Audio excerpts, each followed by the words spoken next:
Hello guys, तो हम आ गए नेक्स्ट वीडियो में। मेरी मैगज़ीन का नेक्स्ट टॉपिक है पति और पत्नी। ठीक है। पति और पत्नी भगवान का ही रूप होता है, पर आज देखा जाए तो मानने को तैयार ही नहीं। पति और पत्नी दोनों मिलकर संसार को बनाता है, पर आज ये बात इंसान क्यों नहीं समझ पाता है। यही तो भगवान का रूप है।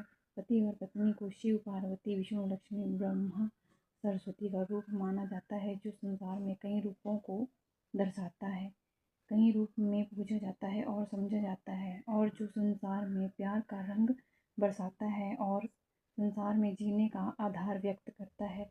ये कोई मनुष्य को समझ नहीं आता, क्योंकि सभी को एक जैसा ज्ञान समझ और प्राप्त नहीं होता।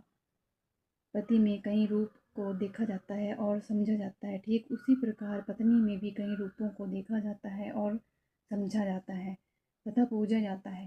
पति और पत्नी को जगत पिता और जगत माता भी कहा जाता है, जो अति प्रिय और नंदनीय आधार पर संसार में अपने तरीके और सुझाव से अपना जीवन यापन करते हैं और जिंदगी जीने के लिए तौर तरीके समझे जाते हैं।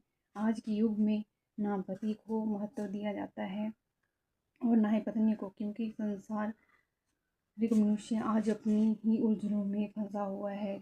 चिंता, कष्ट, क्रोध, भय, कर्म कांडों में फंसा हुआ है।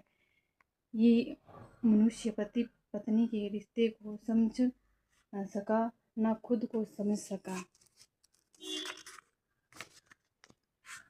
और न आने वाली पीढ़ी को समझाने की कोशिश कर रहा है। लड़ाई झगड़े अधिक महत्व दे रहा है, जो कि मानव का भयंकर रूप बना रहा है। आज पति पत्नी के रिश्ते खराब हो रहे हैं, बसे बसाए घर बर्बाद हो रहे हैं, जिंदगियां बर्बाद हो रही हैं और जितनी जिंदगी को नर्क बना देते हैं, तलाक करवा देते हैं। अरे ये इंसान क्यों नहीं समझ पाता? पति पत्नी ही तो संसार है। जो समझ गया वो भगवान, और जो ना समझा वो हैवान है, क्योंकि पति और पत्नी की अलग पहचान और सांसारिक शान है। मातृदेवो देवी नमः।